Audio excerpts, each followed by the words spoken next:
Sa isang conference na dominado ng mga import at bigating pangalan, handa si NLEX guard Cyrus Torres na ibuhos ang lahat para sa kupunan. Ang ibang detalye alamin sa eksklusibong pag-abante ni Carlo Villaseñor. Sports Now. Sports Now. Exclusive.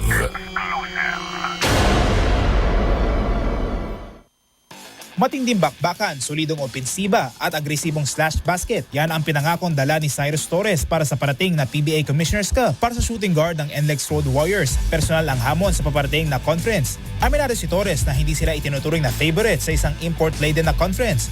Ngunit iginit niya puso at determinasyon ang ipantatapat ng NLEX sa bawat koponan.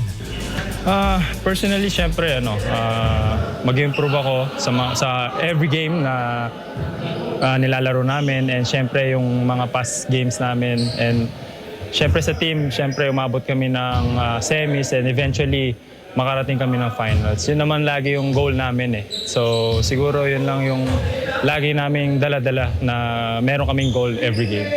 Aminado si Torres na hindi sila itinuturing na favorite sa isang import-laden na conference. Ngunit iginit niya puso at determinasyon ang ipantatapat ng NLEX sa bawat koponan. Siguro yung pag-compete namin every game, na all out kami every game, and knowing na underdogs kami, na hindi kami ganun kalaki, pero yung heart namin ibubuhos namin every game talaga. So yun siguro yung one thing na i-expect ng mga PBA fans sa amin. Bagamat inamin niya na may mga adjustment pa rin kailangan gawin dahil sa limitadong panahon ng ensayo. Samantala, inaasahan din ni Torres ang posibleng pagtapat sa mga NBA level talent, kabilang si Bolbol at Dwight Howard kung sakaling matuloy ang pagpasok nito sa liga. Isang matchup na aniya magdudulot ang ibang antas ng kumpiyansa at motibasyon. Kahit hindi pinalad ang NLEX na makapasok sa semis noong nakaraang conference, malinaw kay Cyrus Torres na hindi mauulit iyon nang walang laban. Sa paparating na Commissioner's Cup, handa siyang ibigay ang lahat, depensa, opensiba at puso para dalhin ang NLEX sa mas malayong yunto ng kompetisyon.